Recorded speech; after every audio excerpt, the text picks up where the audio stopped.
Que bom é ver teu povo vivendo em união.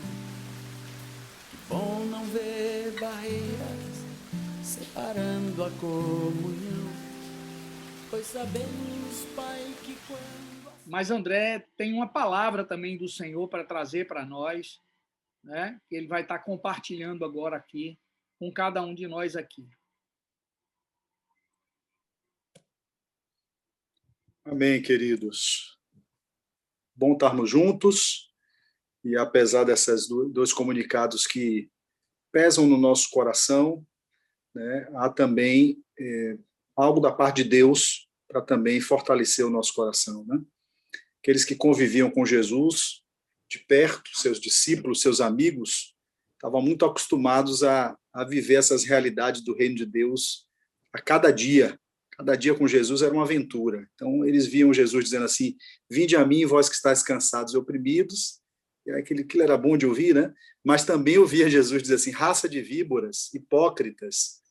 Então, Jesus tinha palavras doces, mansas, tinha palavras duras, comunicados duros a fazer com os discípulos, com as pessoas que estavam ao seu redor. Mesma coisa nas cartas, a gente vê Paulo e João: amados, filhinhos, queridos, daqui a pouco diz: seja anátema quem fizer isso.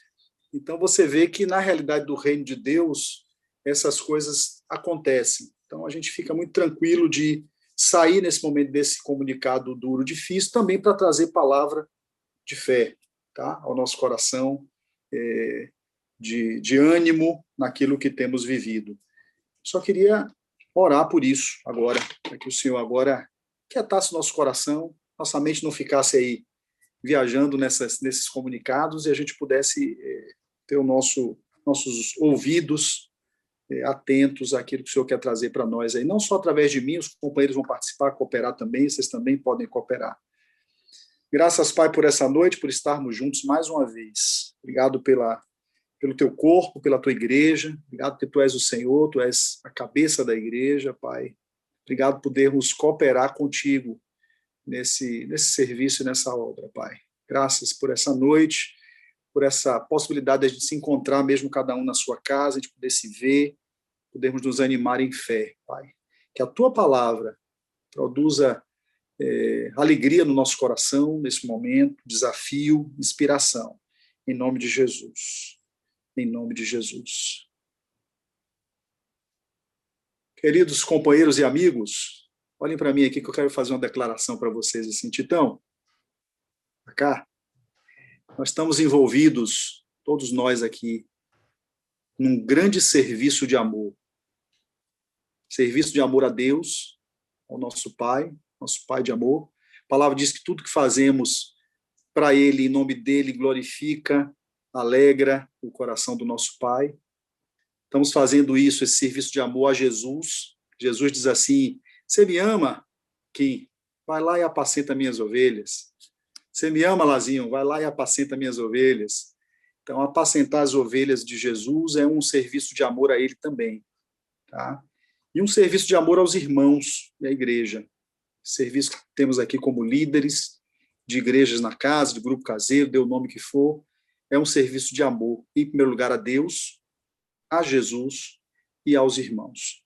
Então, tudo que fazemos, inclusive coisas como essa que acabamos de fazer, são expressão de amor pelos irmãos e pela igreja de Jesus. E também, além de ser um serviço de amor, é uma obra de valor eterno. Viu, Alê?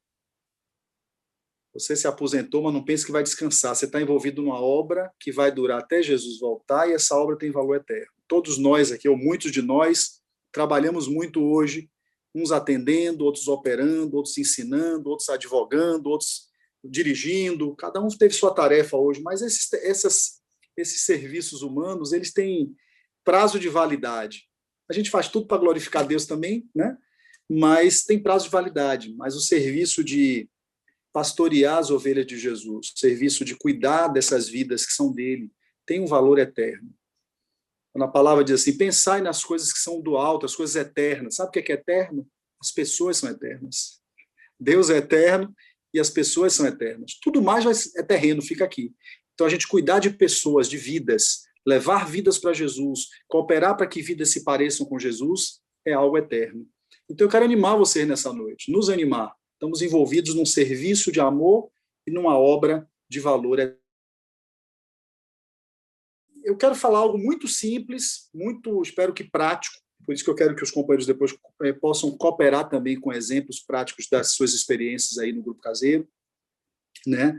E vou usar basicamente 2 ou 3 textos como base, são textos conhecidos que estão lá em Atos, tá? E um deles está em Coríntios, e eu quero, dentro desses textos que eu vou ler, que são muito conhecidos, tentar ser um canal para que o Espírito Santo nos anime, Robinho, na questão de vermos, resgatarmos, preservarmos, fortalecermos o espírito de família entre nós em tempos de pandemia.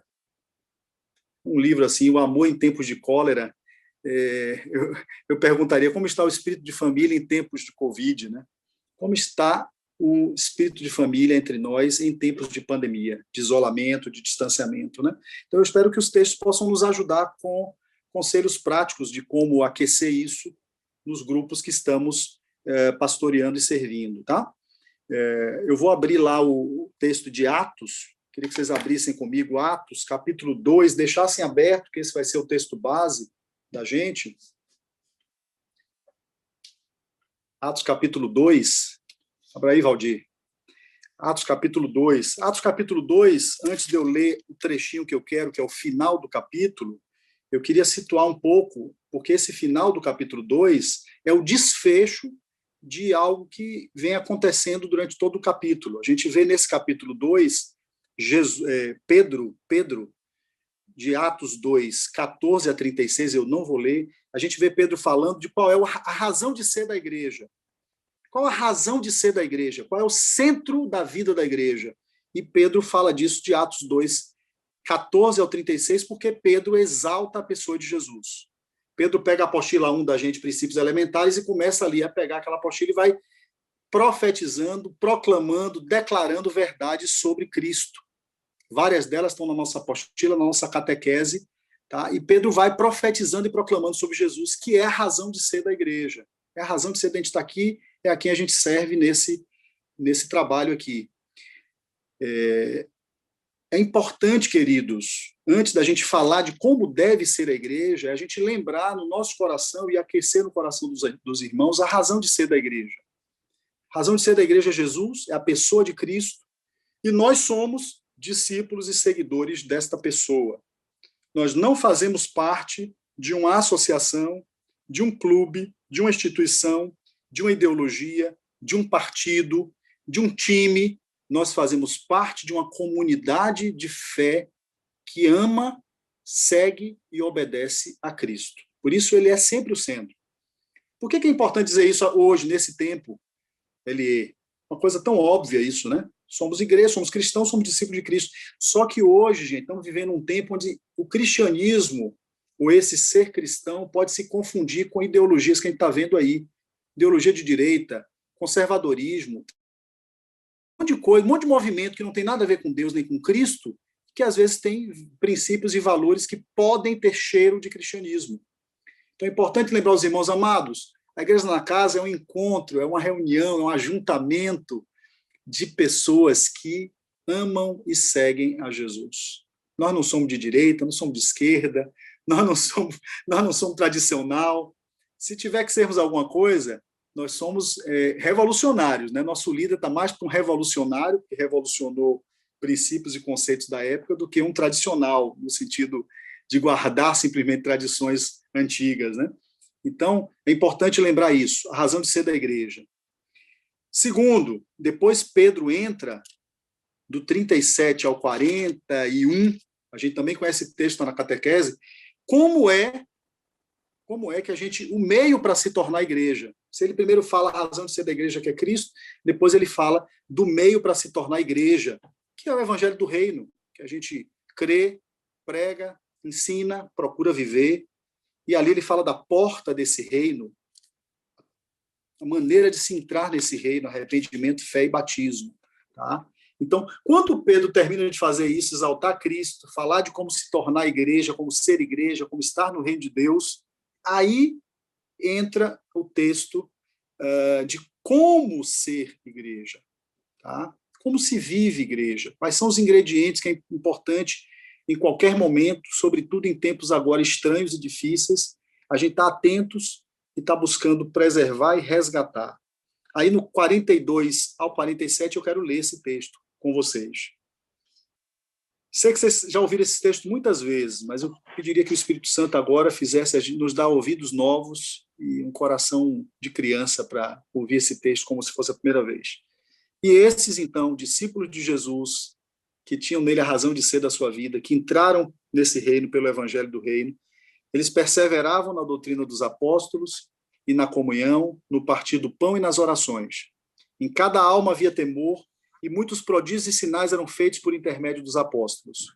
Todos os que creram estavam juntos e tinham tudo em comum. Vendiam suas propriedades e bens, distribuindo o produto entre todos à medida que alguém tinha necessidade.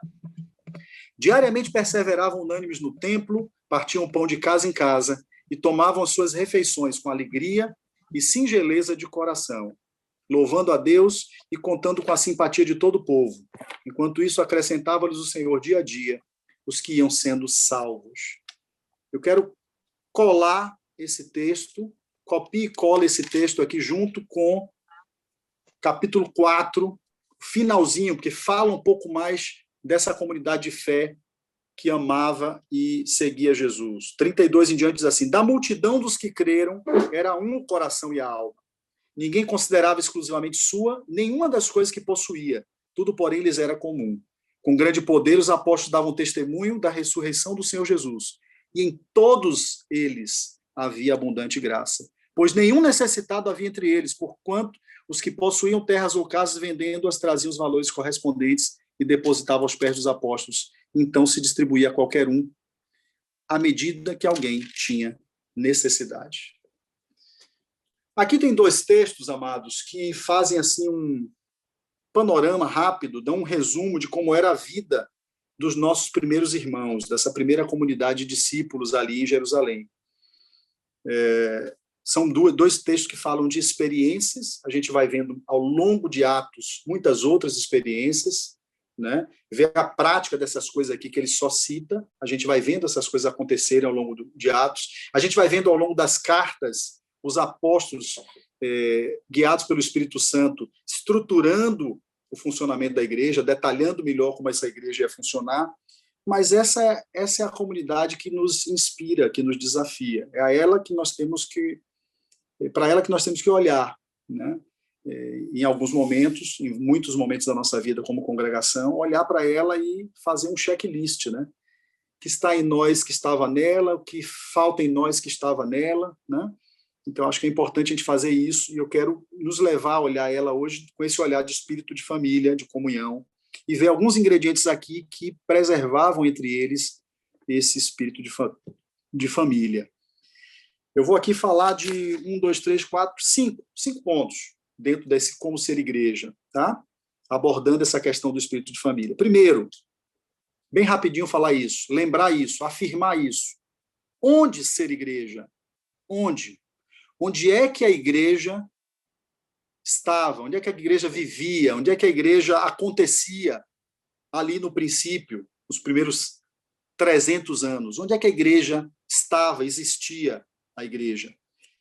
Eu consigo ver em Atos e consigo ver nas cartas, em duas expressões essa igreja estava. Nos relacionamentos, a gente vê textos em Coríntios comparando a igreja ao corpo e nós a membros. A gente vê em Efésios a igreja dizendo que Paulo dizendo que esses membros estavam ligados uns aos outros por juntas e ligamentos. Diniz falou muito sobre isso no encontro passado. O Espírito Santo utilizou ali a boca, o coração de Diniz para nos animar. Eu fui muito desafiado, constrangido, inspirado, né, pelas palavras que Diniz trouxe, os testemunhos dele também, de outros. Então, essas eram as duas expressões que a igreja estava. Ou ela estava nos relacionamentos, e aqui falei de corpo, membros e juntas, nas casas. Gente, não há dúvida, temos plena convicção, lendo detalhadamente o Novo Testamento, que a vida da igreja acontecia nas casas. A gente vê isso em Atos, a gente vê isso nas cartas. São dezenas de textos que se repetem dizendo, e a igreja que se reunia na casa de saudar a igreja que se reúne na sua casa. Às vezes era na casa do líder, viu, Pablinho? Priscila e Áquila. Às vezes era na casa do líder. Diz assim, a igreja se reúne na casa de Pablinho e Jamile. O líder era Pablinho. O líder era Priscila, era Áquila. Mas se refere aos donos da casa. Às vezes era na casa de uma irmã. A igreja se reúne na casa de Febe, se não me engano, tem uma carta que cita uma irmã que hospeda a igreja na casa dela. Talvez na casa do líder não desse, ou morasse longe, e ela abria a casa para receber a igreja. Mas a igreja, a vida da igreja estava na casa, não há dúvida sobre isso. Não é invenção nossa, não é um método. Nós e muitos irmãos nos últimos anos que se aproximam à volta do Senhor, resgatando a igreja para a sua vivência primeira desses relacionamentos e dessa vida na casa. Onde ser igreja? Lá nas casas. Por isso estamos aqui, porque nós somos servos, obreiros que lideram igrejas que acontecem nas casas, que vivem nas casas, que estão nas casas. Segundo ponto, aí eu entro nesse texto de Atos 2, 42. Perseveravam na doutrina dos apóstolos. Amados, não dá para ser família, não dá para ter espírito de família, não dá para ter comunhão e unidade se cada um crê, pensa e vive como quer. Vimos um exemplo há pouco tempo nesse comunicado aqui. Não dá para termos comunhão, unidade, e isso, comunhão e unidade, eles são base para esse espírito de família, não dá para ter isso se há multidão de doutrinas estranhas correndo na igreja, dentro da igreja. E aqui os companheiros já fizeram alguns alertas sobre isso, né? E eu queria clarear mais essa questão, dizendo assim, olha, a base da doutrina que eles tinham em Atos e nas cartas era, primeiro, o ensino de Cristo. Eles receberam da fonte esse ensino de Cristo. Sermão do Monte, as parábolas sobre o reino de Deus, muitos outros ensinos ao longo da vida, mas se você pega o ensino de Cristo e compacta ele, talvez não dê 10 páginas, tá, de ensino de Cristo. O Espírito Santo acrescentou depois coisas com os apóstolos, né? Mas você tem o ensino de Cristo, que é uma dessas pernas dessa doutrina, e a outra, a doutrina dos apóstolos, que você vê isso ricamente nas cartas, tá? Tem dois textos que não foram lidos, Efésios 4,14, eu não vou ler agora, só anotem, mas Diniz citou ele quando falou sobre as juntas e ligamentos. Uma das estratégias, dos recursos de Deus para nos proteger de doutrinas estranhas entrarem na igreja são as juntas e ligamentos. Se estamos bem vinculados, se estamos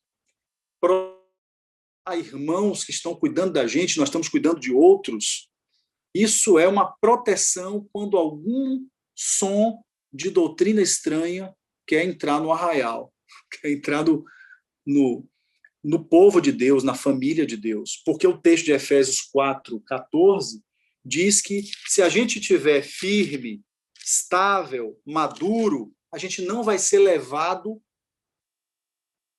para toda sorte de doutrina. E quem é que faz isso? Quem faz com que um discípulo se torne firme, estável e maduro, se não os apóstolos, profetas, evangelistas, pastores e mestres, correto, ordenando, cada um desempenhando o seu serviço e a gente vinculado uns aos outros. Se eu começar a ouvir ou ler alguma coisa estranha e conversar com o Sérgio, a quem eu estou vinculado, a quem eu presto contas, que cuida da minha vida, ele vai dizer, opa, você ouviu isso aonde? Onde é que você leu isso? Está lendo o quê? E vai me ajudar a perceber alguma doutrina estranha que esteja acontecendo. Então, se as juntas e ligamentos, que Diniz tanto nos animou no último encontro, estiverem funcionando bem, aqui é um primeiro, vamos dizer assim, uma primeira linha de defesa para não entrar doutrina estranha na igreja. Mas tem uma segunda linha de defesa, e aí envolve vocês aí, a nós como líderes, vocês como líderes, que está em 1 Timóteo 1,13, que aí já não está na alçada das juntas e ligamentos, já não está na alçada dos relacionamentos de discipulado ou de companheirismo. Aí é Paulo falando para um discípulo seu que era líder numa igreja, numa cidade. E ele diz a Timóteo, quando eu estava de viagem, Timóteo 1,3, rumo à Macedônia, te roguei permanecesse ainda em Éfeso, para admoestardes a certas pessoas, a fim de que não ensinassem outra doutrina. Então, assim como o discipulador, o companheiro precisam estar atentos no relacionamento e nas conversas com os irmãos, se surgem coisas estranhas, diferentes da que cremos, praticamos, vivemos, ensinamos, os líderes também precisam estar atentos. Fazer uma supervisão de amor com esses queridos. Você percebe isso na oração do irmão no grupo caseiro, você percebe isso na colocação, na participação do irmão no grupo caseiro, numa interpretação que ele faz de um texto bíblico. E é importante não deixar passar. Se é algo que você vê que é muito simples, né, Robinho? Às vezes um irmão simples traz uma leitura, um comentário muito simples de um texto, mas aquilo está alinhado com a doutrina de Cristo, reforça, valoriza, bota para cima para ensinar esse irmão a profetizar, né? Confiar no Espírito Santo que está nele. Agora, às vezes é um irmão até mais antigo, mas diz uma coisa ali que você, opa, arranhou. Com toda a graça, sabedoria e amor, precisa ser corrigido. Ou, em particular, ou se disse em público, até, irmão, isso aí que você falou, peraí, deixa eu entrar com uma coisa, fazer um ajuste aqui. Eu faço isso muitas vezes com irmãos. Diz uma coisa no grupo e que você viu que passou ali um ensino que arranha, difere. É importante vocês, como líderes, nessa atuação de amor, com sabedoria, com graça, fazer essa correção, essa devida correção. Apóstolos. Cuidado, queridos, nesse tempo do fim, com os falsos profetas e ensinos da internet. Os companheiros já falaram disso aí. Está aqui, está assim, ó. Vai proibir os irmãos de entrar na internet, de acessar? Claro que não tem essa ingerência sobre os irmãos, mas vale alerta, vale admoestação, vale ensinar os irmãos a serem criteriosos. Quase todos aqui devem ter ouvido a palavra que foi recomendada por nós, de Carlos Cardoso, sobre discernindo 2021, e ele cita em algum momento da gente eleger profetas, homens de Deus, que a gente conhece e confia. Ele citou, inclusive, Marcos, que são pessoas que a gente deve ouvir sobre esse tema da volta de Cristo. Quisera todos nós, amados, e os irmãos, tivessem esse critério para ouvir as coisas da internet. Precisamos ensinar os irmãos a serem criteriosos com isso. Entre nós, eu estava caminhando na praça com um discípulo semana passada, e ele dizendo o seguinte, de um critério antigo que temos entre nós, não sei se era Ivan que dizia, não sei quem, os companheiros podem me ajudar, os mais antigos aí, que dizia assim, olha, vai ouvir alguém, procura ver como é a vida dele, procura ver como é que está a casa dele, a família dele, procura ver como é que está a igreja que ele pastoreia. Então, se você tem essas referências, você pode parar e ouvir. Mas pegar um cara que fala bem na internet, é perigoso, é arriscado. Terceiro ponto, perseveravam na comunhão. Então, falei onde ser igreja nas casas, perseverar na doutrina com esses cuidados, perseverar na comunhão. A gente vê aí, pelos dois textos, estavam muito juntos, se encontravam bastante, dentro e fora da casa. Eles iam para o templo, mas não era dentro do templo, eles não eram bem vistos, bem recebidos, ainda mais que estavam pregando uma coisa que consideravam ser uma heresia, uma seita, né, contra o judaísmo. Eles estavam no pátio, do lado de fora, se encontravam ao ar livre, se encontravam nas casas, tinham muita comunhão, muito relacionamento. Aí o texto fala de refeições, se encontravam para fazer refeições juntos. Amados, mesmo em tempo de pandemia, é possível fazer isso. É possível estar junto. Olha lá, os companheiros lá, Diniz, Eric, Paulinho saiu ali, foi para o banheiro ou foi comer alguma coisa. Está ali do lado. Os três estavam juntos. Olha lá. Estavam comendo bolo de milho, de aipim, sei lá o quê. Não ofereceram para a gente, não. Aipim. Aipim. Paulinho está sentado aqui no sofá. Tranquilo, a idade é normal. Fica aí, Paulinho, deitadinho. Te amo. Tá, ali os companheiros juntos. No sofá. Olha ali os companheiros juntos. Comeram juntos, estão participando aqui com a gente juntos. Eu, esse final de semana, estive fora da cidade, aqui no litoral, e 3 casais de discípulos, a gente se reuniu para bater papo de noite, os petiscozinhos, um jantarzinho ali, né? Um casal de irmãos que não congregam conosco nos recebeu, e estávamos eu com 2 casais de discípulos amigos ali, vivendo um momento de comunhão, de refeição juntos, de conversa. Ia ter chamado a gente, viu? Ó, eu já tinha tido Covid, um outro tinham tido 2 não, mas estávamos com os cuidados, estávamos sem máscara, estávamos comendo juntos, mas estávamos todos sem sintomas, tivemos esse cuidado, estávamos ali juntos. Então, amados, é possível vencer e driblar as dificuldades do isolamento, do distanciamento para estar juntos, tá? com o companheiro, com discípulos e com irmãos do grupo caseiro. Animar os irmãos nisso, nesta comunhão. Quarto ponto, perseveravam no partir do pão. Aqui não é comida, bebida, não é bolo de aipim, nem é churrasco. Aqui é a ceia do Senhor. Aqui está falando da ceia do Senhor. O partir do pão é a ceia do Senhor.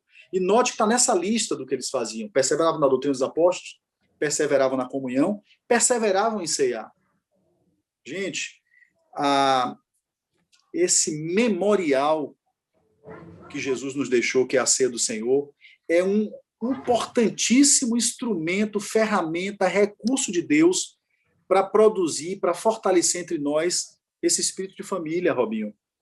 Quando estamos ceando em memória de Jesus, lembrando da nossa aliança com Ele, também estamos falando da nossa aliança uns com os outros. Então, mesmo distanciados, mesmo no encontro virtual, eu tenho invariavelmente celebrado ceia. Ano passado, se não me engano, o Deco, a gente levou alguns meses, o Deco está aqui, alguns meses a gente levou ceando todos os encontros, coisa que a gente não fazia nem no presencial. Gente, foi uma riqueza. Depois a gente distanciou um pouquinho. Esse domingo agora nós ceamos, o grupo caseiro ceou. Então temos feito isso regularmente, perseverando nisso, porque a ceia aponta para a nossa aliança com Ele, mas a ceia aponta para a nossa aliança uns com os outros também, essa aliança desse novo sangue. E aí a gente tem que cuidar para não fazer disso, de um memorial, um ritual. Memorial, minha mente está entendendo, meu coração está naquilo. Ritual você faz mecanicamente, de forma automática. Anima os irmãos que nos seus grupos caseiros celebrem a ceia.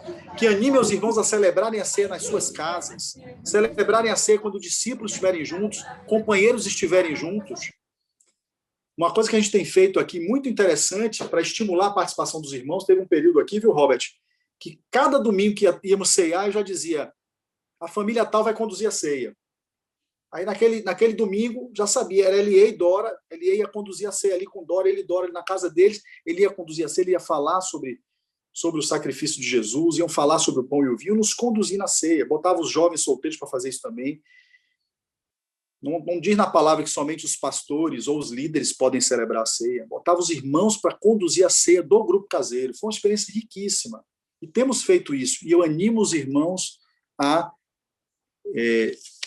investirem nessa prática da ceia do Senhor, mesmo virtual. E animarem os irmãos a fazer isso presencial, nas suas casas, nas suas juntas e quando estiverem com os irmãos. Podia ter feito isso lá com esses irmãos lá no final de semana. Não me veio à mente, mas tá junto 2 ou 3, pega ali um pão, um vinho, ceamos, depois seguimos na refeição ou na comunhão. Amém? Quinto ponto, perseveravam nas orações. Outra coisa, Pablinho, que dá muita liga, que produz muito espírito de família, é dividirmos as cargas uns com os outros. Dividirmos as cargas, os irmãos dividirem as cargas uns com os outros no grupo caseiro é algo que dá liga, é algo que produz esse espírito de família, que fortalece esse espírito de família. Então, tem vários instrumentos para a gente fazer isso, cada um podia abrir o áudio aqui, citar algum que faz melhor do que a gente tem feito aqui, mas já funcionamos muitas listas de oração aqui no grupo, eu designo irmãs que normalmente assumem essas listas de oração e postam no grupo e nos lembram. Já precisamos resgatar escala de jejum, onde cada dia do grupo caseiro você tinha pessoas jejuando por aquela lista de oração. Algo simples, sei que muitos já fazem e fazem melhor. Só estou nos animando e dizendo que isso, levar a carga um do outro, você naquele dia jejuar e estar orando pela luta de Léo, faz com que eu me sinta mais um com Léo. Aquela carga dele é minha. Então, isso aprofunda o nosso espírito de família, um com o outro. A gente faz grupos de oração, isso eu fiz muito com os adolescentes, vou fazer com os jovens agora também. Rapaz, foi um negócio que funcionou muito bem na pandemia. O grupo de adolescentes era enorme, né, Xande? Você que está à frente aí agora com o Lazinho, o Geraldo, vocês vão ver, eram 70, 80. Então, às vezes, para participar ali, para colocar as situações, eles poderem orar, não dava tempo, não tem como você fazer isso num grupo enorme.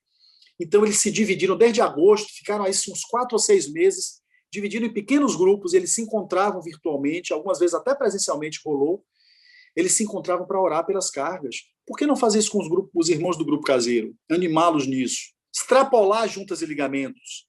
Irmãos do grupo caseiro montarem trios ou quartetos de oração, e naquela semana, esse trio, esse quarteto, vocês vão se encontrar uma vez essa semana, pelo menos, esse grupo, coloquem as cargas uns para os outros e orem. Isso, gente, tem um efeito de aglutinar os irmãos, de ligar os irmãos nessas cargas muito grande. Perseverar na oração. Perseverar com listas de oração, com grupos de oração. E outra coisa, de novo, estimulando a participação dos irmãos do grupo. Esse tipo de encontro virtual, às vezes a gente fica, ainda mais depois de já muitos meses, os irmãos podem, muitas vezes, ficar passivos no encontro. Não, Valdir? Tem esse risco. Os irmãos ficam tanto tempo, assistem aula, reunião de trabalho, tudo é muito passivo, alguns desligam tela. Então, nós líderes precisamos pedir uma graça especial, sabedoria, para movimentar Tati. Então, esse momento de carga de oração, e a gente investe sempre nisso, eu sei que os irmãos fazem isso no grupo caseiro, sempre, invariavelmente, são outros irmãos que oram. Eu, inclusive, brinco assim, eu digo, Tato colocou a carga, quem está aqui em cima de Tato aqui é Newton, na minha tela. Newton, você que está em cima, impõe a mão e ore pela carga de Tato aí. Eu normalmente digo assim, Kim está do lado de Tato. Tato, você que está ao lado de Kim, ao lado, intercessor, está do lado, você vai orar por ele aí. E a gente vai brincando para que os irmãos participem e não fiquem passivos diante das cargas que os outros estão colocando. Aquilo ali não vira uma lista no chat, no bate-papo ou no zap, e aquilo não diga respeito a mim. Não é meu, é a minha carga também. Sexto, estou quase acabando, mais 5 minutinhos, acho que eu termino aí, companheiros. Sexto, ele fala de perseverar, aí tanto no capítulo 2 quanto no capítulo 4, ele fala de perseverar na generosidade, no serviço e no socorro. Quando fala do dividir, repartir, aí tem a ver com perseverar na generosidade, serviço e socorro. Isso também, queridos, é algo que, praticado no grupo caseiro, é uma explosão de amor, de comunhão e de espírito de família. Isso não só reflete o espírito de família, como isso retroalimenta o espírito de família. Aqui a gente ouviu muitos testemunhos esse ano de César, Tony, dos diáconos, da equipe de socorro da igreja, aqui, de quantas expressões houve de grupos que sustentaram irmãos, que ajudaram irmãos, de movimentação de grupos caseiros para auxiliar uma irmã, ajudar em alguma situação de emergência de um irmão. Então, isso a gente tem bastante testemunho, não quero gastar muito tempo nisso, mas eu quero lembrar que isso também é algo que reflete o nosso espírito de família. Precisamos animar os irmãos nisso. Eu tive com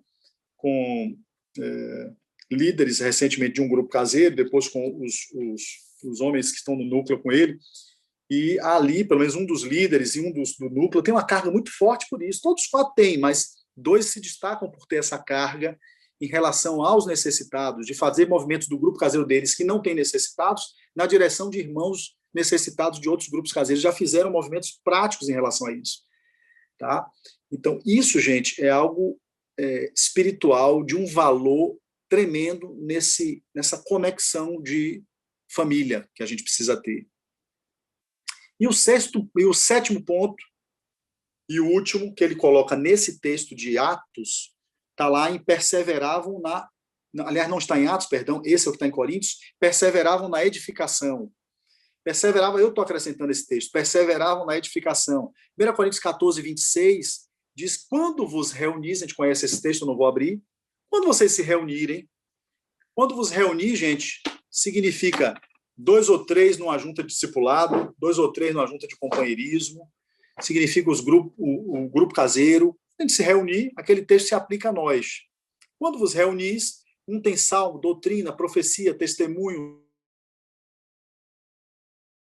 ou seja, uma multiforme graça de expressão, de edificação vinda através dos irmãos. Para isso, nós precisamos estar sempre atentos a animar os irmãos nesse entendimento de 2 coisas. Entendimento do seu sacerdócio, um grupo que os irmãos participam pouco, tem pouco senso de responsabilidade de ir para edificar, para contribuir. Das 2, uma, diagnóstico. Ou o líder não está deixando, ou o líder está está falando muito, está inibindo a participação dos irmãos, ou falta, que é o ponto, entendimento do sacerdócio. E aí precisa se orar por isso, precisa se ensinar sobre isso, precisa se animar com exemplos e testemunhos de quem esteja fazendo isso, porque é importantíssimo que os irmãos vão para o grupo com este coração. E o outro ponto, além do entendimento do sacerdócio, é o exercício dos dons. Os irmãos entenderem que cada um dos discípulos que se batizou, que recebeu o Espírito Santo, tem um dom, tem algum dom, tem alguns dons, e que esse exercício dos dons vai produzir a edificação da igreja. O exercício do serviço de cada um vai produzir a edificação da igreja. Penso que essa igreja, que lá começou, não gosto de chamar de primitiva, primitiva parece que ela é atrasada, mas primitiva no sentido de que foi a igreja primeira, original, né? Ela tem muito a nos ensinar, nos inspirar, nos desafiar. Penso que esses dois textos de Atos, a gente precisa revisitar sempre e fazer sempre um checklist do nosso grupo caseiro, como está em relação a essas práticas. E mais do que as práticas refletem o coração. Os irmãos sentem ao ir ao grupo caseiro que estão indo para um encontro de família, se sentem família, não deixam de ir porque é um encontro de família, não deixam de dar satisfação porque é um encontro de família, não faltam porque se sabem, se percebem importantes ali para cooperar, para contribuir, para edificar. E eu fecho aqui agora com algumas sugestões práticas, só citando coisas que a gente tem feito aqui, que eu animo os irmãos. Primeiro, tenho falado sempre aos irmãos, em todos esses encontros que temos feito aqui, virtuais, seja ele grupo caseiro, seja ele com os discípulos, seja ele grupo caseiro, seja ele com os adolescentes, com os jovens, eu tenho dito, queridos, você está vindo para um encontro de família, como se você estivesse aqui na minha sala. Eu não digo assim, não, estou dizendo agora para vocês. Então, assim, aqui não tem como você chegar na minha sala e ficar de rosto virado para mim, para os irmãos, ficar de costa para os irmãos. Então, é para vir para aqui, é para tela aberta, exceto se você tiver um impedimento técnico, aí com a sua tela, porque a tela, se você abrir, vai descarregar, o áudio vai atrapalhar. Mas a gente se habituar a ter um grupo de 30, 40 irmãos, onde 10, 15 abrem a tela e participam olho no olho, e os outros com tela fechada, é como estar na sala virado de costa. Então, se ele tem um impedimento, você libera o irmão, claro. Mas, se não, eu tenho animado sempre os irmãos, vamos nos ver, vamos nos olhar. Eu, inclusive, às vezes, começo o grupo a terminar, dizendo, abre o áudio aí, fale com quem você quiser, como se estivesse aqui na sala, né, Dan Galvão? O pessoal chega na sala 20, 30, não tem negócio muito organizadinho, não, como é aqui, um só falando, todo mundo de áudio fechado. Não tem isso aqui na sala, nem na sala de ninguém, né, não, Tato? Fala um, outro chega, cumprimenta, interrompe, no início, às vezes, ou no final, abre o áudio, fale com quem você quiser aí agora no áudio. É uma confusão. Eu digo, tente ouvir com quem você está falando. Aí eu estou aqui, Tato, eu amo você. E aí Dan Galvão está dizendo assim, Eric, estou com saudade de você. É aquela confusão. Eu também te amo. Eu também te amo. É aquela conversa cruzada, né? Não, Deco? Mas os irmãos sabem que estão falando com alguém, o irmão sabe que está ouvindo, ou então é no chat. A gente faz essa festa, deixa todo mundo de vídeo aberto, às vezes de áudio aberto. Muitas vezes manda abrir o áudio para declamar textos juntos. Ó, vai começar num tempo, vai terminar todo mundo, cada um no ritmo, mas vamos proclamar juntos, vamos ouvir a voz de todo mundo proclamando. Segundo, já falei, participação das intercessões e cargas, envolver os irmãos nisso durante o encontro. Terceiro, conduzir a ceia, dividir com os irmãos conduzirem a ceia. Já falei isso durante a palavra. E uma coisa que eu tenho feito aqui a nível de edificação, tá? Como os irmãos, depois de muito tempo no virtual, tendem a ficar passivos, mesmo entendendo que são sacerdotes, mesmo compreendendo os dons, muitas vezes assumem uma postura passiva, eu tenho dado tarefas claras para os irmãos para participarem. Fora a participação espontânea deles, com aquilo que vão trazer de sonho, testemunho, profecia, a gente tem feito já há alguns meses, se a carga que nós estamos trazendo, e era no início do ano, antes de termos um tema aqui, era as bem-aventuranças, a gente botou lá no grupo, 3, 4 irmãos se identificaram, assumiram uma bem-aventurança, e todo domingo, todo encontro, além de tudo que acontecia, a gente dava um espaço para esses irmãos compartilharem o que tinham lido, meditado, estudado, em cima de sede pacificador, bem-aventurados pacificadores, ou bem-aventurados, como foi agora domingo, os puros de coração. Foi uma riqueza tremenda, foi uma participação espetacular. Gente que nunca tinha aberto a boca, abriu para falar, não foi, Valdizão? E falou, e profetizou, e edificou. Uma irmãzinha, me lembro agora, novinha. Rapaz, tinha meses que eu não ouvia a boquinha dessa irmã. Porque muitos participam, ela era mais tímida e envergonhada, e na hora que ela está com a responsabilidade, ela foi lá, leu, estudou, meditou sobre a bem-aventurança dela, compartilhou com uma graça, com a sabedoria. Então, houve muitíssima participação e riqueza. Agora pegamos, sabe o que? Efésios e Colossenses, que terminou. Eric, agora é Romanos, né, Eric? Já postou a nova leitura. Mas, Eric, Romanos. Peguei Efésios e Colossenses e botei no grupo, ó, todo mundo lê Efésios e Colossenses, beleza? Beleza. Mas quem quer meditar um pouco mais em Efésios e quem quer meditar um pouco mais em Colossenses? O grupo se dividiu em 2, mais ou menos. Nem todos os irmãos entraram, não era obrigatório. E agora, não esse domingo que nós estamos com o encontrão, no próximo domingo que estivermos juntos, o grupo que meditou mais em Efésios vai trazer alguns aspectos de Efésios, vão compartilhar sobre Efésios. Não é estudo teológico, não é teoria, não é nada. É aquilo que te chamou a atenção em Efésios, esses irmãos vão trazer para os demais. E na outra semana, o pessoal do Colossenses, tá? De Colossenses. Então, amados, eu estou aqui dando dicas e sugestões, vocês teriam coisas muito melhores para me contar e dizer o que estão fazendo. Mas é para o seguinte, nos animar nesse serviço. Não nos acomodemos, que a gente não vá para o encontro, principalmente porque está no virtual, com aquela postura, de novo estarei em frente a uma tela. Não. Mais uma vez estarei com meus irmãos. Eu quero ver meus irmãos, eu quero ouvir meus irmãos, eu quero orar com meus irmãos, quero animar meus irmãos a levarem as cargas uns dos outros. E isso tudo, todo esse pacote aqui de práticas que eles viviam, alimentavam, fortaleciam o espírito de família. Não era uma coisa só. Perseverar na doutrina fazia com que eles fossem um. Perseverar na comunhão fazia com que eles fossem mais próximos. Perseverar na oração fazia com que eles levassem mais as cargas uns dos outros, tivessem a alma ligada à alma do outro. Perseverar na ceia lembrava a aliança que eles tinham uns com os outros. E perseverar na edificação lembrava eles o princípio e a prática do sacerdócio do exercício dos dons. Que o Senhor nos dê graça, amados, e nos renove nesse serviço. E quando a gente estiver cansado, como alguns estamos, quando estivermos desgastados dessa tarefa, quando estivermos estressados com situações, quando estivermos abatidos, lembremos, esse é um serviço de amor ao nosso Senhor. Isso alegra o coração do nosso Pai. Quando você está ali com aqueles irmãos, mais uma vez ali, o Pai está sorrindo para você e dizendo, esse é meu filho que está apacentando minhas ovelhas. Esse cara me ama mesmo, ó. Segue lá apacentando esse rebanho, às vezes dando dificuldade de trabalho. Esse cara me ama. O Senhor nos abençoe, nos renove, nos dê graça nesse serviço, em nome de Jesus.